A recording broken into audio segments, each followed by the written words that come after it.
बिस्मिल्लाहिर्रहमानिर्रहीम। अस्सलाम वालेकुम वीवर्स, वेलकम बैक। आप देख रहे हैं रमज़ान चीना मनकेरा यूट्यूब चैनल। एक साल की 2 ACR कैसे बनानी है। अगर एक साल में 2 रिपोर्टिंग ऑफिसर हों तो वो ACR सबका रिपोर्टिंग ऑफिसर को कैसे सबमिट करनी है, और 3 माह से कम पीरियड वाली ACR कैसे बनानी है। मैं आज की वीडियो में 2 रिपोर्टिंग ऑफिसर को ACR भेजने का तरीकाकार और 3 माह से कम पीरियड वाली ACR बनाने का तरीकाकार बताने वाला हूँ। कुछ असाज़ा काम की एक साल में 2 या 3 ACR बनती हैं। यह ऐसा भी होता है कि एक साल में 2 या 2 से ज़्यादा रिपोर्टिंग ऑफिसर या काउंटर साइनिंग ऑफिसर तब्दील होते हैं। यह ऐसा भी हो सकता है कि हेडमास्टर तब्दील हो गए हों। उनको पता नहीं होता कि उनकी ACR मुतलका रिपोर्टिंग ऑफिसर को कैसे भेजनी है। नवंबर दिसंबर में बड़ी तादाद में एडमिनिस्ट्रेटिव ट्रांसफ़र हुए हैं। इस वजह से भी असाज़ा कराम की एक साल की 2 ACR बनानी पड़ेंगी। कुछ ACR का पीरियड 3 माह से कम का होता है और उसको कैसे बनाना है ये जानते हैं। ये एक मिसाल से समझते हैं। मिसाल के तौर पर आपका ट्रांसफ़र 19 नवंबर को हुआ है तो आपकी ACR साल में 2 बनेंगी। पहली ACR का पीरियड 1 जनवरी से 18 नवंबर का होगा और दूसरे साल की ACR का पीरियड 19 नवंबर से 31 दिसंबर तक होगा। दूसरी ACR का पीरियड 3 माह से कम का है। पहली ACR का सबका रिपोर्टिंग ऑफिसर और दूसरी ACR का मौजूदा रिपोर्टिंग ऑफिसर होगा। पहली ACR अगर आपका सबका रिपोर्टिंग ऑफिसर चाहे तो उसकी पूरे साल की रिपोर्टिंग कर सकता है। ये ज़रूरी भी नहीं, अगर करना चाहे तो कर सकता है। अगर आपका सबका रिपोर्टिंग ऑफिसर अपने पीरियड की ACR की रिपोर्टिंग करे तो फिर अगले पीरियड की ACR की रिपोर्टिंग मौजूदा रिपोर्टिंग ऑफिसर ने करनी है। अगर ACR का पीरियड 3 माह से कम का हो तो इस पर ना रिपोर्टिंग ऑफिसर और ना ही काउंटर साइनिंग ऑफिसर कमिट करता है। रिपोर्टिंग में 3 माह से कम का पीरियड लिख दिया जाता है। ऐसा भी होता है कि वो ACR पेंडिंग में रह जाती हैं। अगर उन ACR पे कमेंट कर दिए जाएँ तो कोई मजाका नहीं है। आप जानते हैं कि एक साल में 2 या 2 से ज़्यादा ACR को रिपोर्टिंग ऑफिसर को किस तरह भेजनी है। इस किस्म के मसाइल बहुत से असाज़ा कराम को होते हैं। सबसे पहले HRMS के अकाउंट को ओपन करना है। इसमें परफॉर्मेंस और प्रमोशन के टैब में आना है। इसके बाद ACR पे अप्लाई करना है और सब ACR मौजूदा रिपोर्टिंग ऑफिसर को भेज देनी है। जब आप सब ACR अप्लाई करके सेव करेंगे तो वो मौजूदा रिपोर्टिंग ऑफिसर के पास चली जाएंगी। आपने सबसे पहले मौजूदा रिपोर्टिंग ऑफिसर से दरख्वास्त करनी है कि मेरी सबका ACR सबका रिपोर्टिंग ऑफिसर को भेजी जाए। सबका ACR भिजवाने के लिए आपके पास सबका रिपोर्टिंग ऑफिसर का शनाख्ती कार्ड नंबर होना चाहिए। आइए अब इसको प्रैक्टिकल तौर पर करते हैं। सबसे पहले मैंने अपना HRMS का अकाउंट खोला है।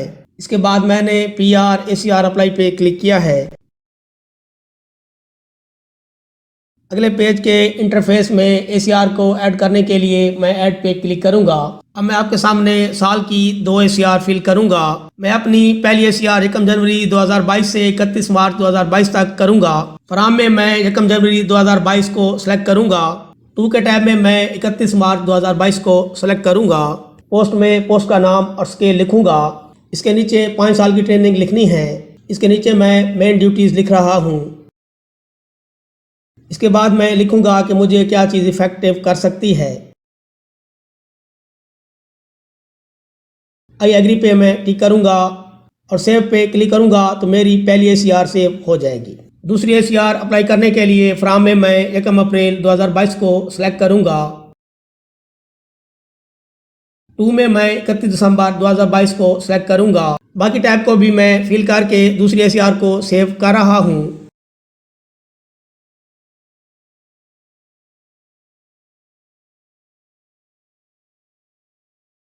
आप स्क्रीन पे देख सकते हैं कि मैंने अपनी दोनों ACR को सेव कर दिया है जो यहाँ पे सामने शो हो रही हैं। पहली ACR का पीरियड 1 जनवरी 2022 से 31 मार्च 2022 है और दूसरी ACR का पीरियड 1 अप्रैल 2022 से 31 दिसंबर 2022 है। मेरी ये दोनों ACR मौजूदा रिपोर्टिंग ऑफिसर को चली गई हैं। मेरी पहली ACR जो कि 1 जनवरी से 31 मार्च की है वो सबका रिपोर्टिंग ऑफिसर की है और दूसरी ACR जो कि 1 अप्रैल 2022 से 31 दिसंबर 2022 की है वो मौजूदा रिपोर्टिंग ऑफिसर की है।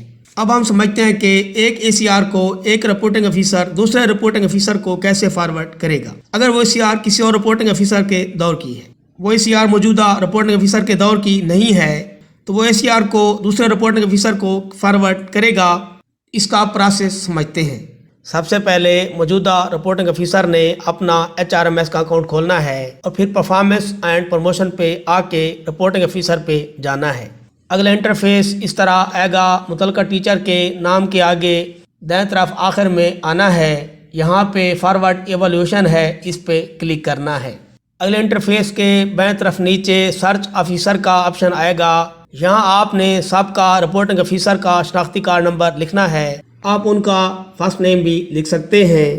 اس کے بعد آپ نے سرچ پہ کلک کرنا ہے۔ سرچ کرنے کے بعد متعلقہ رپورٹنگ آفیسر کا نام آ جاتا ہے اور اس کا شناختی کارڈ نمبر بھی ظاہر ہوتا ہے۔ نیچے آپ کمنٹ میں لکھ دیں please write his ACR for this period thank. اس کے بعد آپ نے فارورڈ پہ کلک کرنا ہے، آپ کی ACR متعلقہ رپورٹنگ آفیسر کو فارورڈ ہو جائے گی۔ اس طرح سے آپ اپنے سابقہ رپورٹنگ آفیسر کو ACR سبمٹ کروا سکتے ہیں۔